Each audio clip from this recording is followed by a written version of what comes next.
Hi everyone, thanks very much for attending today's sessions, and thank very much for the introduction there, Matt. So just a quick word today on what we're going to be talking about. So obviously this is the session about digital marketing for accountants and bookkeepers. I'm going to be mainly focusing on two very popular sides of digital marketing, namely SEO and AdWords. And so hopefully by the end of the session you'll have a bit of a better understanding on what the difference is between the two, and if you're considering investing in one of the two, which one would be the better option for you, or at least learn what the basic differences are and know how to separate them. So I would like this to be an interactive session. If anybody has any questions in the meantime while I'm presenting, please feel free to ask them, and I will just stop for a moment and answer your question. But we will, of course, have a Q&A session at the end. So let's get into it. I'm just going to start with a couple of words about myself. So my name is Andre Weijer. I'm currently the marketing director at Practice Ignition. So I have 10 years of working experience in the online business. 5 years of that I was with Google, and I used to manage large AdWords account and the organic search quality results for Google in the EMEA headquarters in Dublin. So when I came to Australia, I've been working as the head of marketing at Legal Vision, and I've specialized myself in SEO and SEM for the professional service sector. At Legal Vision, I started with a website at 35 visits per day, and I have managed to get it up to 4,500 visits per day coming in from organic. So hopefully today I'll be able to give you some advice and tips on how to get these type of results. So let's get into it. So the agenda for today is the following. So we're going to start with a bit of Google history. The reason for that is hopefully is going to be clearer to you at the end of the presentation, because learning how Google works also has a bit of an influence on how you do digital marketing, and makes you understand it a little bit better. So I'm going to go into the differences between AdWords and SEO.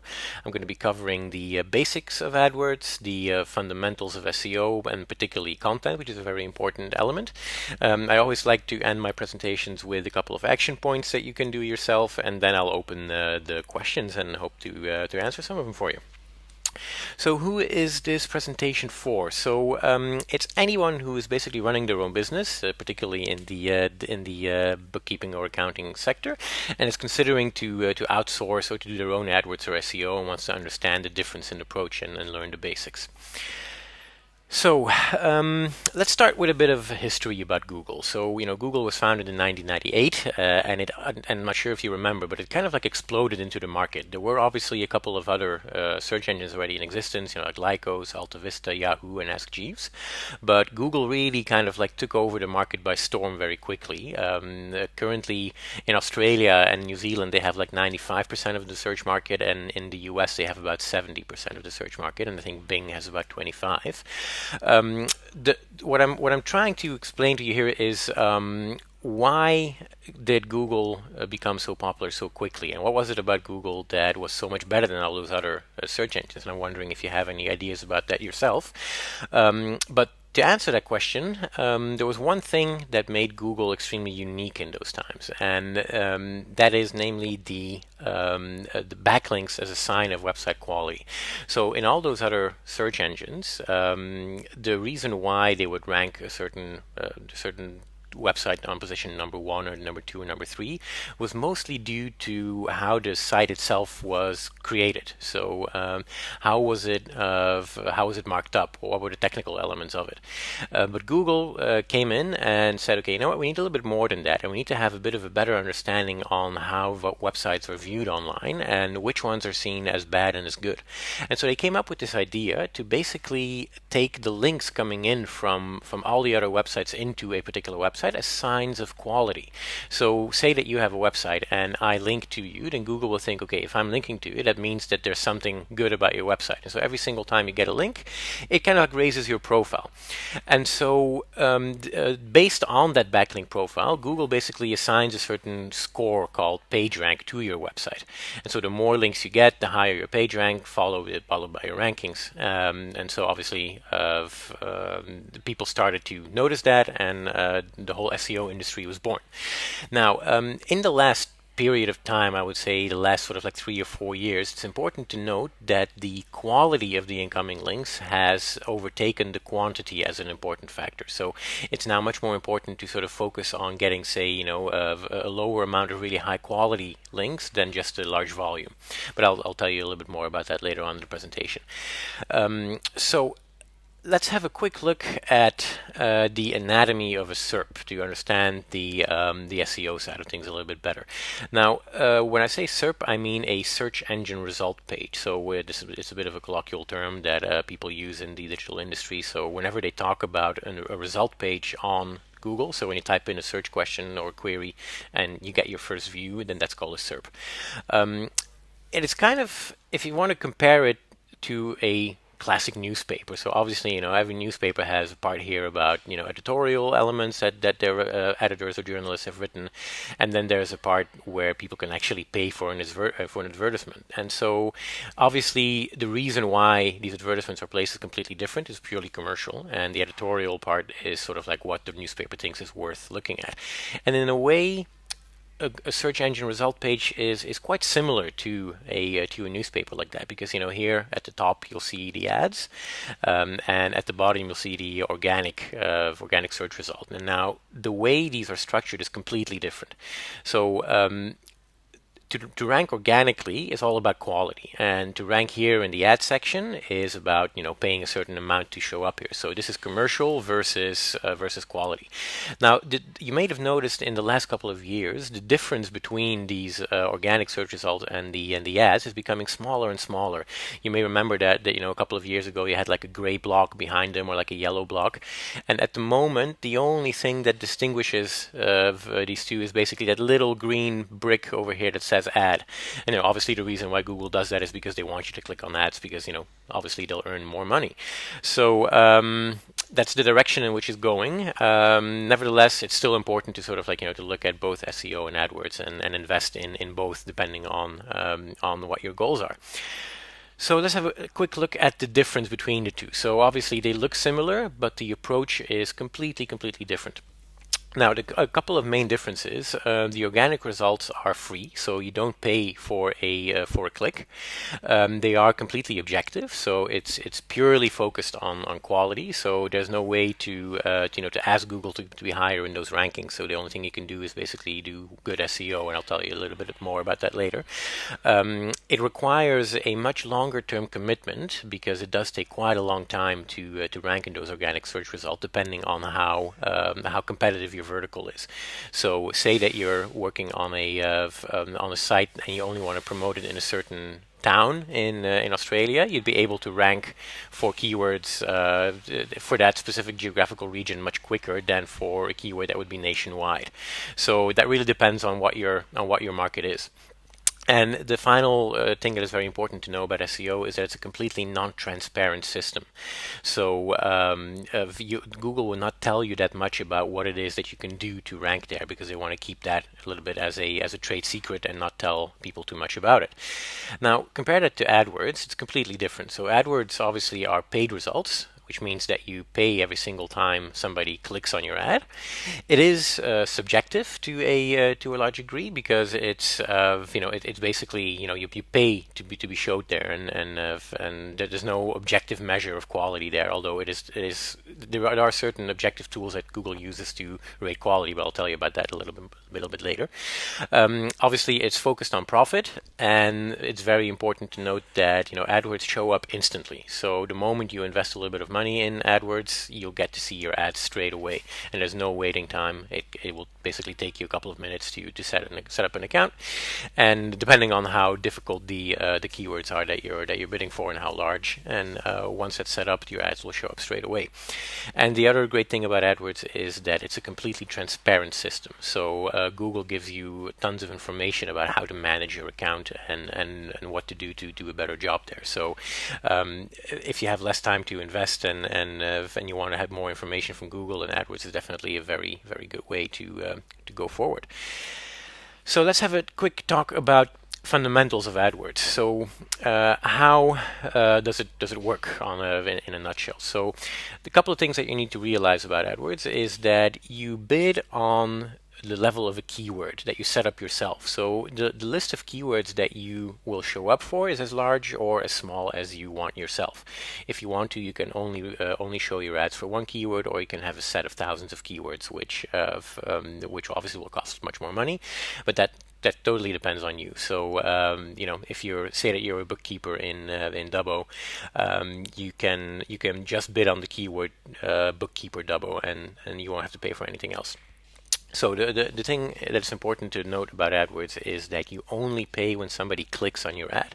It doesn't cost anything to show your ad on the Google search result, but the moment somebody clicks, that's the moment when you start paying. Now the difference in the cost of a click really very heavily depends on the vertical that you're in. There are certain verticals that are very cheap and certain verticals that are extremely expensive. And a good example of such an expensive vertical would be the insurance vertical. Now the reason for this is that usually when somebody chooses insurance and they decide to go for it, they stay with the insurer very long, and it gives the insurer quite a lot of money. So the amount of money that these people are willing to pay for a click is very, very high, and it usually goes up to about $75 a click. Now in other verticals that are cheaper, like say for example accounting or bookkeeping or other types of verticals, you probably have a cost per click of about $5 or $6. Now, you fully get to decide how much you spend. So you basically set up a daily budget, and once that budget has been reached, then the AdWords stops showing. So say that you only want to spend $50 on a particular day, then you set that limit. Once the ads have been clicked on enough to reach $50, your ad stops showing, and you won't pay a cent more, which is obviously a great thing to have. Now, the bid that you're bidding on a particular word is not the only thing that determines the position of an ad. So there are other quality signals, which I'll tell you about in a second, that also have an impact on what rank your ad is being showed on. It is not entirely commercial, so it's kind of like a commercial meritocracy, and I'll tell you more about that in a second. So there are basically two categories of vectors that Google decides on how to show your ad in position 1, 2, or 3, or 4. So the first one, like I was saying, was the bidding. So each keyword has a suggested bid. So say, for example, in the bookkeeping vertical, that might be say $5 for a click. You would be expected to sort of bid around that number. So if you bid say $1 in a vertical where the average cost per click is 10, your ad will likely not be showing up. So you have to kind of like stay within that realm of reasonable bidding. So once that bidding is set up, there are a couple of quality metrics and historical data that will help you rank well or not so well compared to your competitors. Now, the second thing is, like I mentioned before, the conversion rate on your landing page. So Google knows out of say 100 people, how many of them do actually convert, and they calculate that and calculate it as a factor in your ad rank. Based on all of those things put together, they create a hierarchy of ads that are showing up for a particular keyword, and then they choose to show up ads number 1, number 2, and number 3. So a very important element of this, as you can imagine, is the quality of your landing page. So you can write the best ad copy, but when somebody lands on your landing page and doesn't really like what they see, they'll leave instantly, and you would have wasted that money on that particular click. So there's a couple of standard points that a really good landing page needs to have, and I'll just go over a couple of them here. So it's very, very important to have a very clear call to action on your page. So when somebody lands on your page and it doesn't become very clear to them instantly what it is that they need to do to get in touch with you or what the next steps are, they will probably just leave the page and not do anything. You have to remember that people on the internet are extremely lazy, and if they usually don't see what they've landed on and what they need to do within 20 seconds, they will leave, and you would have wasted that click. So a visual focus on a call to action is really important. So if you want to get new clients in, then make sure that you have a very prominent form on your landing page and a button that says contact us or contact info, something like that. And just to give you a bit of an overview visually of what that website, what a good website landing page should look like. So there's a couple of standard elements to it. So obviously you have a good, very clear headline, and that headline should include the words that they were actually looking for. So you might as well create a couple of landing pages that focus on a particular keyword. So in this case, you might want to have a landing page that focuses on accountants, another one that focuses on bookkeepers, and mention those words here in the headline. Have a good introduction, not too long, not too short. Make sure that you mention exactly what it is that what the services that you're selling, and make sure that people can very clearly see what they have to click on in order to take the next steps. In the case of services, you also might want to consider having a form on your landing page that basically tells them, okay, if you want to get in touch, fill out your form, and we'll get back in touch with you within the next 24 hours or something like that. Testimonials work really well. People love seeing how you've helped other people, and kind of like it's a vote of confidence. So if you have any testimonials, you can put on your landing page. Make sure to put them up. Pictures are nice visual aids, and it's also very important to have all of this information within the first visual view of your website, which is what we call above the fold. So you can put stuff lower than what people see straight away, but it's very important to have all of this on the first screen that they see. So if your landing page adheres into these guidelines, then you're more likely to get a good click and a good conversion. So that's a very important thing to have. Okay, so moving on. I mean, obviously with AdWords, there's a lot more. This is a really high-end overview. There's a lot more to be said. And if you're interested, after the presentation, you can get in touch with me, and I can actually send you over a really good guide on how to get started. Or obviously, Matt can help you out here as well. Hey, Andre. Quick question that came in related to AdWords, which was that Kim was asking if she paid for AdWords for a limited period of time, for example, 12 months, would that improve her organic listing if she stopped paying? Okay, that's a really, really excellent question, and I'm actually going to touch on that in the element of myth busting I'm going to go over, but I'm going to answer it for you straight away. This is something that people have been speculating about very, very often for a very long time, and I can give you a very clear answer on that one. There's absolutely no correlation. So people think that there is because they might think that Google likes you more because you spend on AdWords, but this is absolutely not the case. And I'll give you a reason for that because an example. It happens very often that people who spend a lot on AdWords do something wrong with organic, and they actually get a penalty for doing something bad on organic, and so these two things are not related in any way. So that's a very, very clear no on that front. So I hope that answers the question, but I'll go into that a little bit more later on. Awesome. Any other questions at this stage, Matt? Thanks. No, that was one. I just thought it was a good time to answer it at the end of the yeah, absolutely. Absolutely, yeah. It's a great question, by the way. It's something that people at Google get asked a lot, but it's definitely a no. Okay, so moving on to SEO, a completely different story. It takes a very, very different approach, and it's an approach that would not be a good one for everyone. So you need to really kind of ask yourself a couple of questions before you invest in SEO, because there's no middle ground here. You either go all the way or you don't do it at all, because otherwise you would have wasted your time. The success and the difficulty of a really good SEO campaign depends on a good couple of variables, and I'll just go over a couple of the basic ones here. The first one, which is very, very important, is how large is your target audience? And the reason for that is that it kind of like ties in with the second point: how competitive are your keywords? You can imagine that if say that you're a bookkeeper and you only operate in a small town somewhere in Australia, say that you're a bookkeeper in Dubbo, ranking for the word bookkeeper Dubbo would be very easy, because there's probably only 2 or 3 of them in that town, and if you optimize your website, you'll probably rank for that within a couple of days. However, if you're trying to rank for a word like flight ticket to New York, you're going to be competing against 200 websites that are offering tickets. And so showing up for number 1 for a word like that is much, much more difficult. And so if your target audience is small enough, you can actually do a really successful SEO campaign reasonably quickly. But if your target audience is, say, national, or you want to target way more competitive keywords, you have to really invest a lot of resources and time into making an SEO campaign a success. So that's the first question that you need to ask yourself. I mean, how much time do you have that you can put into this, or how much resources can you put into this, or would you outsource this to an agency? But I'll go into the details of it in a second. So a couple of myths that I want to bust in the SEO sphere. SEO, of course, it is free to show up on the organic rankings. You don't pay for a ranking, but it's not free. It requires, like I mentioned before, it requires a lot of time and resources to actually make sure that you rank well.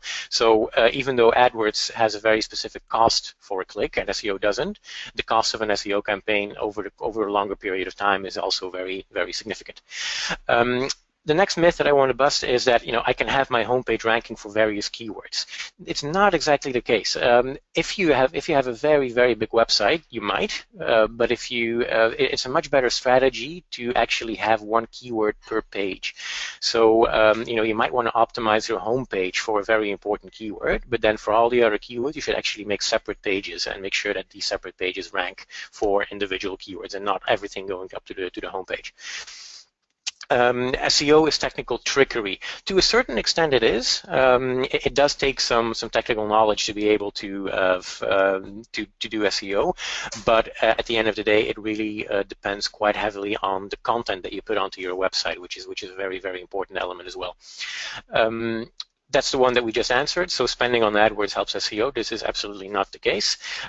Google makes that very, very clear, and there's a very big distinction. And an anecdote that I can tell you there is that the people who manage the organic rankings are actually forbidden to talk to the people that manage the AdWords, because there is a conflict of interest internally. So these two teams are completely separate, and they're not allowed to talk to each other as far as what's going on organic versus AdWords.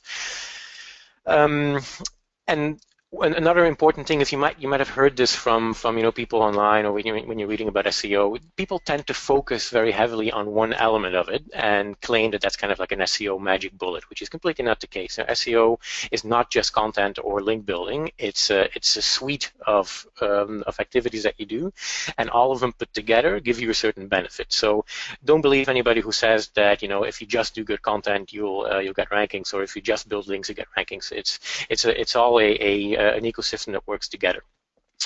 So there are in short 3 pillars of doing good SEO on your website. So the first one is a technical aspect. The second one is content, and you might have heard the phrase "content is king," and I agree to that to quite a large extent, because content is by far the most important element of a good SEO campaign.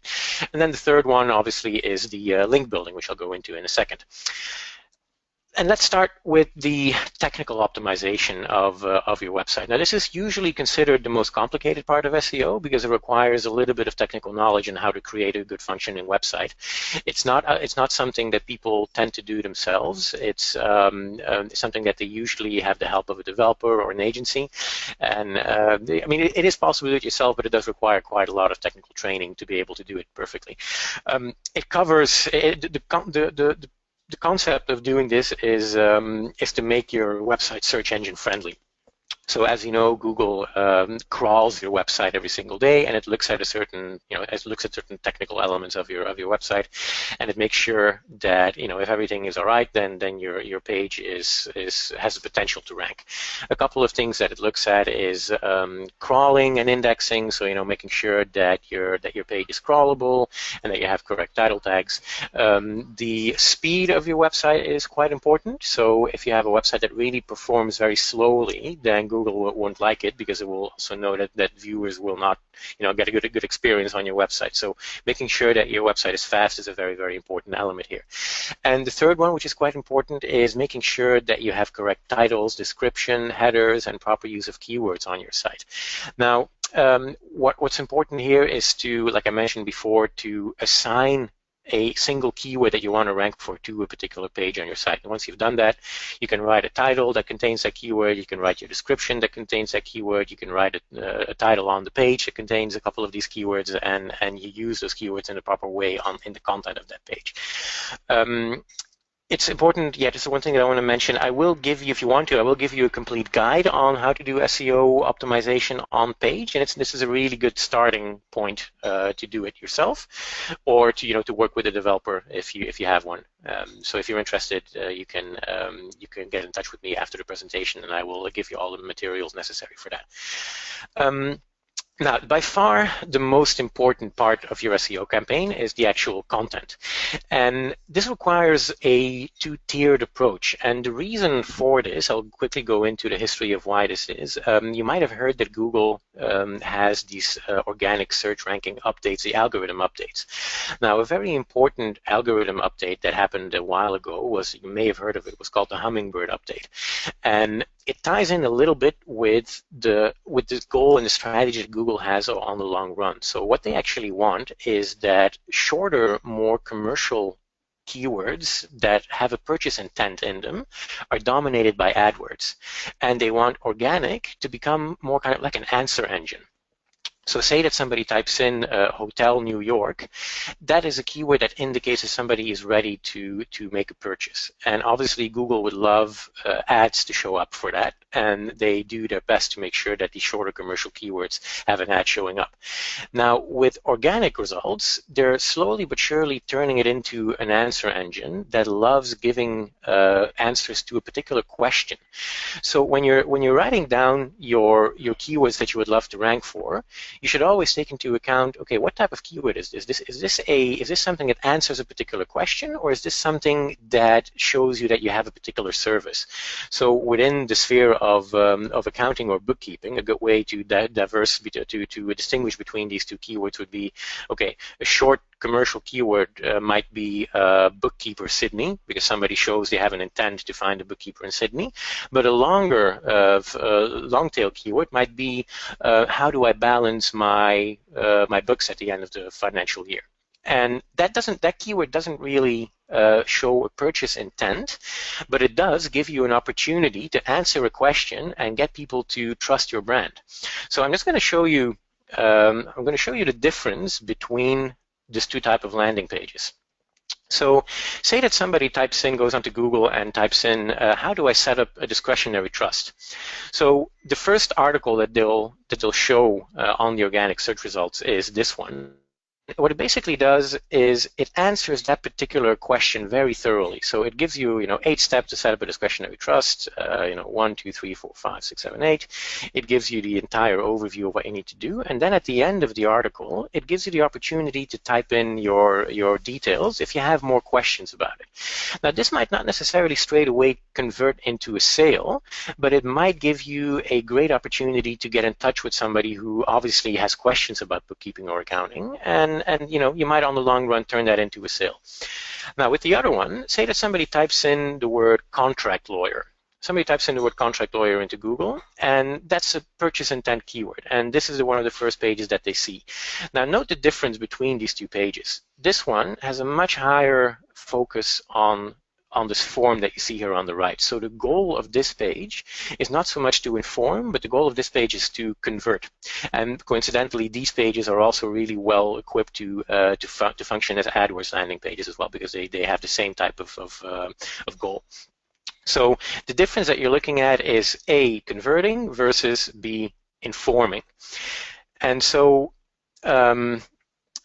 the difference is, but with informing, you're trying to create a brand awareness, and with converting, you're basically trying to get a client in. Also, what's really important to note here is that it's much easier to rank for a longer tail keyword than it is for a shorter tail keyword. And the other function, and I'll show you this again on pages, the other function that these long tail landing pages have is not just to rank themselves for that particular keyword, in this particular case, setting up a discretionary trust, but they also help you to rank your other pages for shorter, more commercial keywords. And the way you do this is when you write your content, and say that you have a word here like small business lawyer, you use that word to link from this particular word to another page that is about small business lawyers. And if you do that, say 8 or 9 times, Google will start to understand that this particular page, I'm just going to go there now, must be about small business lawyers. And after a while, you'll start noticing that this page will start ranking for the word small business lawyer. So there's kind of like a bit of a sneaky strategy behind it that will help you on the long run rank for more commercial keyword as well. But that requires quite a lot of involvement and a lot of dedication and determination. So going on to the link building side of things, and I'm sure you're going to have a couple of questions about the content side of things afterwards, so we can go into that a little bit later in the Q&A session. Now, the third pillar of SEO is link building. So as I mentioned before, Google really likes to see that a certain page gets links from other pages. It used to be the case that the more links you get, the better, but people started to manipulate that, and SEO agencies would actually set up thousands of fake websites just to link from those fake websites to the websites of their clients to get a link in. Now, Google started noticing that, and they started to punish that. So the focus of link building is now a little bit shifted. It shifted towards getting a lower amount of links in from higher quality pages. So why should you do this? So 3 reasons: to increase your online authority, to get ahead of the competition, and to eventually increase your organic rankings. Now, there are roughly 3 types of links that you can get. The first one is a very simple one. It's basically something that you can do yourself. You can submit your website to online directories. A hypothetical, example of that would be a chamber of commerce. So say that you're a bookkeeper in Perth, and you might have a local chamber of commerce. You call the chamber of commerce and you submit your business to them. They will most probably link from their page to your page, and that's kind of like, that's a directory, and that link counts as a vote of confidence. You can do the second category is reaching out to bloggers. You might have some bloggers in your network that write about bookkeeping or accounting or financing. You could create an exchange with these people for guest blogging on their page. Say you can have an article that you've written about how to do good bookkeeping, and post that article on somebody else's page, and they will link to you for it. And the third one is what I like to call the high-value links. I mean, these require quite a lot of effort to get, and what I'm talking about here is pages like SMH or the Australian. And what I'm talking about here is basically kind of like a public relations campaign, and this is only something that people can do who really seriously invest in SEO and see their link building campaign more as a high-end PR campaign. Now, an important tip here is if you want to see how your competition is doing, there are a couple of online tools that you can use to check what links are coming into other people's websites. So one of them is semrush.com, and the other one is a tool called Open Site Explorer. And I'll just quickly show you what that looks like. So Open Site Explorer, you can type in the URL of a website. I'm just going to show you here. You hit search, and what it then does, it gives you a couple of statistics. It gives you the domain authority, which I'm going to talk to you about a little bit later, and it also gives you the links over here that are currently linking into that page. And so basically what you use this for is to check, okay, how is my competition doing this, and do I have a lot of, if I were to go down the SEO path, how much work would I actually have to do to outrank my competition? So these are things that you can find out easily online. Okay, now a couple of words of warning about all of this. Google does actually give out penalties. So if you're a bit overzealous with your SEO efforts, Google will actually find out, and the result of that might be that you actually get demoted or not shown at all. So you have to be very careful. Google has a very strict set of guidelines called the Google Search Quality Guidelines, and that's a document that basically tells you, okay, what is and what isn't allowed to do. What are you allowed to do when you're doing SEO? And again, if you're interested in that, ping me later on, and I will give you those guidelines. Now, in a nutshell, there are 2 types of quality penalties that Google can give. The first one revolves around bad quality links. So these are links coming in from pages that don't really have any value, but are created only to link from them to your website. So if Google finds out that there's too many of them, they'll smell a rat, and they'll think, okay, this person is being a little bit too overzealous with their link building efforts, and so we're going to punish them. And the other one is content. So you want to make absolutely sure that your content is original, so don't scrape any content of other websites, write your own, because otherwise Google will just not show you, because they'll know that you're not being original. And penalties, they can range from a demotion or up to a complete removal from the organic search index, so be very, very careful with that. And if you're interested in that more, then let me know, and I'll send you over those guidelines in more detail. Now, how do you actually measure the success of AdWords and SEO? It's a different ballgame, like I mentioned altogether. With AdWords, it's a much stronger result-driven campaign. So with AdWords, you're really very much focused on how much bang are you getting for your buck. So you can say, okay, say that you're interested in doing a little AdWords campaign and you have a budget of $2,000. You'll put that budget of $2,000 into your AdWords account, and for that money, you'll get a certain amount of clicks based on what I was mentioning before those quality scores and your click-through rate. Now, say that out of that $2,000, you get, let's say that you get 100 clicks.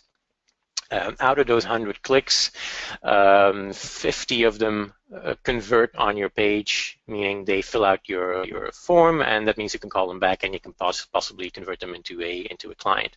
Now, out of those 50, only 10 might convert into an actual client, and so you basically now know, okay, I spent $2,000 and I got 10 clients out of it. So your ROI in this particular case is based on how much money these people end up leaving with you. So you calculate your spend versus your gain, which is really easy to do because the AdWords interface gives you all that detail. So it would basically tell you, if you tell AdWords first, okay, how much is a client worth, then AdWords will in return give you, okay, you spent this much, that means that your ROI is this much.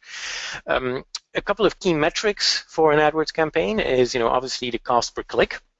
If you have a very high cost per click, that means that you're doing something wrong. It means maybe your copy isn't good, your landing page is maybe not good. So you have to make sure that you're performing well. And I think Matt from Bizink is a company that specializes in these type of things, and he'll be definitely able to help you understand those type of metrics better and in more detail. Now, the sources of ROI measurement for AdWords are basically the AdWords account itself, which gives you a very, very transparent overview of all your spend, and your Google Analytics account. With SEO, it's a little bit more tricky. It's something that you use to measure ROI on a much longer scale. A strong SEO campaign can take up to a couple of months before you even start seeing any impact. So you need to kind of like think about ROI on a much longer scale. However, if you want to measure it, you look at the amount of organic traffic that comes in to your website, which you can see on Google Webmaster Tools and Analytics. You look at the amount of conversions that it gives you, so how many people read your article, and how many of them might have filled out a form to get more information. And the third very important metric that you can use to measure SEO campaign is domain authority. And I'll just quickly go back to that tool that I was showing you earlier on. If you go there and you type in your URL, it will give you a metric here. It's called domain authority, and in this particular case, it's 47 out of 100. And this tool calculates it based on the amount of links that you get in from other pages, and also the engagement of the content on your website. So again, it's really important to keep that content fresh, to make sure that you post regularly. And if you do that, your domain authority will become higher, which will give you more potential to rank, and to rank quicker as well. So again, this is barely scratching the surface. One other thing that I would actually like to show you as far as measuring success, there is a tool called SEMrush. Which shows you, you can also go into Google Analytics for this. However, SEMrush shows you a couple of other things as well. Again, you type in the URL of your page, and it gives you quite a lot of basic data on your page. But what it also does, it shows you the keywords that people have been typing into Google for you to show up. So you can basically keep track of your progress with SEO using these type of tools and seeing, okay, what is it actually that people are typing in so that my website shows up in the results. Okay, I'm gonna wrap up with a couple of action points that I would suggest to you to start looking into if you want to go into to starting one of your own campaigns. Perform a website audit. If you want to, I can provide you with a guide, and this is something kind of like these technical elements that I was speaking of before, making sure that all the basics are covered. Very important thing to start with is creating a list of keywords that you want to rank for. So, go all out and create a list of 50 keywords, say. And once you've done that, divide them into these long tail keywords and then these commercial shorter keywords that I was mentioning before. A thing about these longer keywords, questions that you can answer, what you can really do here is basically create a huge database of articles that answer very basic bookkeeping or accounting questions that people might have. And if you do a good job, your articles will show up for those questions, and people will start trusting your brand and hopefully converting along the line later on the line as well. Create a article, like I was mentioning, create an article title bank, answering your prospects' questions. You can, there's no limit to the amount here. You can literally create hundreds of them if you have the time, obviously, or you could even designate a person to do this for you and write the content. It would be, as a ballpark estimate, if you're going down this road, try to write and post at least 2 of these articles per week. These articles should be about 400 words long, no less than that, and really answer a particular question. Map your site and assign 1 keyword per page. And if you have a CMS, like WordPress, you could basically just create a whole bunch of pages based on these individual keywords that you've mapped out. Submit your site to a list of good directories. So these could be of local e-commerce, local commerce chambers. I also, if you want to, have a list of trusted directories that I could provide you with. But do some basic link building for yourself, and obviously you have to be very, very patient. SEO is a marathon and not a sprint. However, with AdWords, if you're interested in getting results straight away, I would definitely recommend starting a small campaign for your region, or even a larger one if you're interested in that, and then talk to Matt. That would be it for me now. I mean, it's just scraping the surface. So I can go much more deeper into any of this, which I'm happy to do. If anybody has a question, feel free to ask me now, or contact me via LinkedIn or my email address shown up on screen at the moment. Thank you very much for your attention, and yeah, let's open it up for some questions if there are any. Cool, thanks very much, Andre. We've got a question already. I'm just going to quickly switch over to my screen and bring up this, which is just before we get started on the questions, which is, let's skip along to the right slide, about the final Marketing Quick Starter event, which is next week. And this is going to be at turning traffic into visitors. So actually, it should be turning visitors into traffic. That's what we want to do. So there's a bit of a typo there, but with all this search engine and AdWords traffic, we want to obviously turn those people into clients, and that's the kind of thing that we're going to be focusing on next week. So hopefully everyone can make it there. But in terms of questions, I have a question from Kim, which is, if you pay someone to handle your SEO on a site that's only been running for a few months, how do you know if you're getting your money's worth? Okay, that's a really, really excellent question. There's no way of saying that straight away, but what you can do is, when you engage somebody to do the SEO for you, a couple of points that I would really look at in order to assess if they know what they're talking about. The first thing is that they need to be very transparent with you. They need to be able to tell you exactly what it is that they are going to be doing, and the reason why that is because I mentioned earlier, SEO is a very, very vague and intransparent world.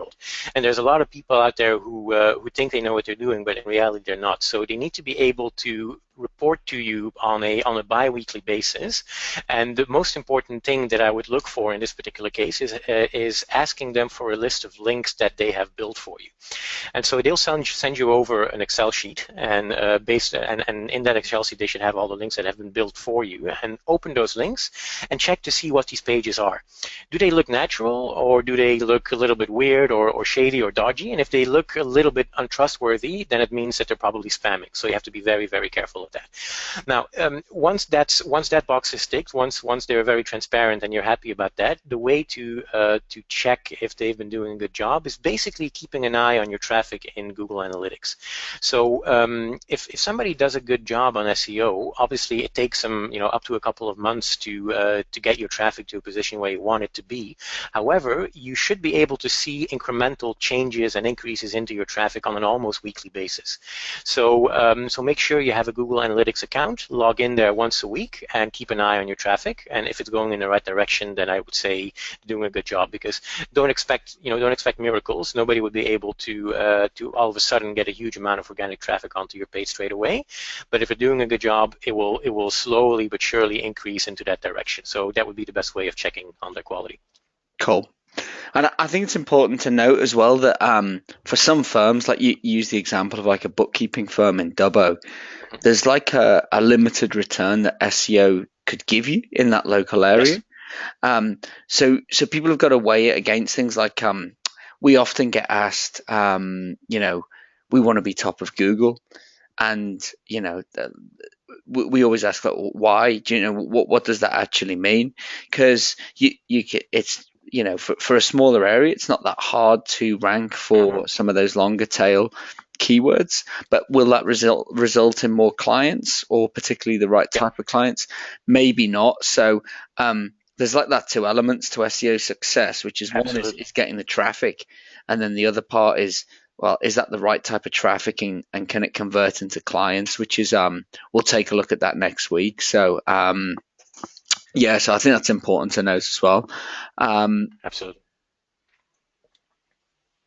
This is a very technical question, just following on from Kim as well, and I may be able to help out a little bit with this as well. But she's asking if she gets a new website and there are two options to choose from, WordPress and Drupal, which one to choose? I would personally say probably very little difference. Having worked with both those platforms, probably WordPress is a little bit easier to use and set up out the box, but you can optimize both of those really well. Would you agree, Andre? Yes, I do agree on that. I think if I work with both as well, and I would actually agree with you that my choice would also go to WordPress, because it is a little bit easier. And what's also important to note is that WordPress has a lot of add-ons that would help you in your SEO, which Drupal doesn't have that much, I think. So as far as a usability, from a usability point of view, WordPress is definitely the better option, I would say. Yeah. Yeah, cool. I mean, yeah, Drupal works very well for big organizations, I think, with more complex needs. But for most accounting and bookkeeping firms that aren't at least mid-tier, I would say Drupal would be overkill for them, and WordPress would be a better option. Absolutely. I have a question for you, which is, we've talked about keywords. How do you go about working out which keywords that you should try and optimize for, or even bid for in AdWords? Okay. Yeah. So I guess both SEO and AdWords require a little bit of a different approach here. With AdWords, I would say these are really kind of like your money keywords. I would, if you create a list of 50 keywords and you identify, say, 10 of them that, in your opinion, would imply that a person is actually really looking for your services, make sure that you bid on those on AdWords. And what AdWords does on the long run as well is that, based on a couple of weeks of data, it will start giving you a lot of really good suggestions of words that you could actually add in there. So the system will actually help you broaden out your keywords. So on the long run, it will become a much wider pool.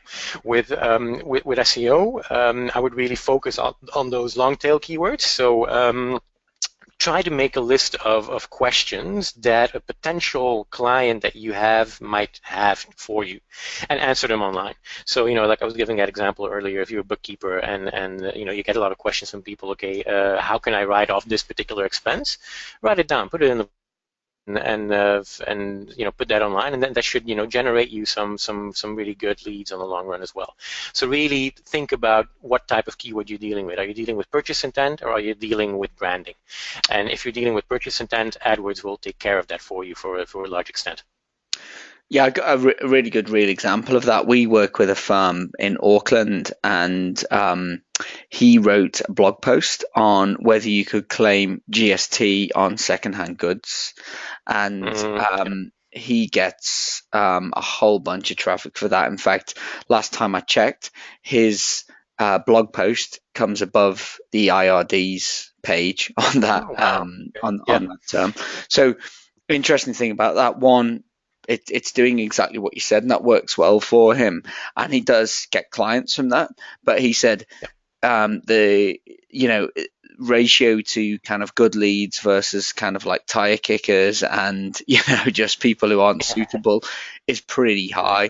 And yeah, so I think that there's certain aspects there where you just got to be prepared that if you're adding in a lot of traffic, you could be getting a lot of leads, and not all of those might be the leads that you want. Absolutely, absolutely. Just one thing that I can add to that is that traffic on its own obviously isn't worth much. You have to make sure that you're getting the right traffic, and that there's like a phrase that we use that it's called a vanity metric. So traffic on its own is a vanity metric. If you don't get the right traffic, then it has no value for you. So really kind of like think about what it is that you can help people with, and base those keywords really around the services that you offer. Yeah, and I guess that really helps if you've got some very focused services rather than just kind of accounting or bookkeeping. If you're answering very specific questions, I think that traffic will naturally be very high. I mean, just example that comes into my mind, I was talking with a firm who particularly focus on inventory. Any businesses that have inventory issues, so they have, they work with the right inventory software and they just know those problems. If someone's searching for those problems, they're going to be a pretty good match. Whereas if someone's just searching for an accountant, who knows what they want, who knows what they're prepared to pay, or all of those things. Yeah, that's a really good example. I think the more specific, the better. Particularly also with with an SEO strategy, the more precise the answer is that you're giving, the more traffic you will get that is exactly looking for that particular service. So really go granular and make sure that you revolve it around the things that you can actually help them with. And do you think a blog is a good place to put that kind of content? Absolutely, absolutely. I mean, a blog would be a perfect place to start. What I would do, though, is make a nice template on that blog that allows people to ask you a question, like in that example that I was giving earlier on the screen. So if you have just the answer there, or just the content, and no further call to action, that might be a wasted traffic. If you have a little box at the bottom of that article that allows people to ask you a question, you can turn that into a self-sustained lead generation device. Mm-hmm. Yeah, cool. Yeah. Well, we've just come up to the hour, and I don't see any more questions coming in, but you kindly mentioned that if people want to get in touch, you put your details up there, and what we will do is follow up the webinar with an email, as we always do, and we'll that'll obviously have all of those links that you mentioned, and links to yourself and Practice Ignition. So if people want to find out more, we'll include that all that stuff in there. So just leaves me to say thanks to everyone for coming along. Hope you can make it next week to the final session. And a big thanks to you, Andre, for a really great presentation. I mean, SEO is a big and complicated area, and you've brought a lot of clarity to it. And I think, to end, I would just say that it's not something people need to be too stressed and worried about. I think if they do a little bit of what you suggested, they'll get a lot of the benefits without having to go and spend hours and hours on it. Would you say? Absolutely. Yeah, absolutely. It's don't worry too much about going all the way straight away. It's you can make small steps and get some significant benefit out of it. So and if you have any more questions, like Matt said, please feel free to reach out, and thank you very much for your attention and presence today. Thank you. Okay, we'll wrap it up there. Thanks so much, everyone, and thanks, Andre.